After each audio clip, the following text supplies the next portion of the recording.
And so how should you think about sort of resetting as you're sort of in your 20s versus your 30s, your 40s, and then closest to retirement? So in your 20s, it's so funny because you have so much time till retirement, right? So you're in your 20s, you're maybe retiring in your 60s.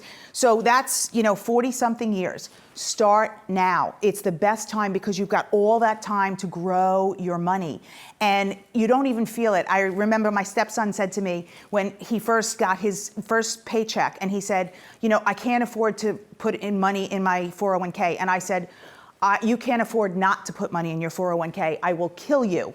And so he did his 3% and then he upped it every year. And then by the time he was in his 30s, he has a 6-figure nest egg. And that's what happens. It's just literally a matter of setting it and forgetting it with your retirement savings. So that's what you should start in your 20s. So, and when you're in your 30s, same thing. Obviously you might have more priorities because you have, more things pulling at you like, home, children, but you still have to find that money for a retirement. And what happens is once you start saving and you have it on autopilot, you don't even miss it because it's just automatically happening. And it's just behavioral finance where it just happens and it's just all of a sudden it's building and building and building over time. Now, of course, in your 20s and 30s, you also have to be invested in the stock market and, not keeping it in cash or bonds or something safer because you really need to be a higher risk allocation when you're younger.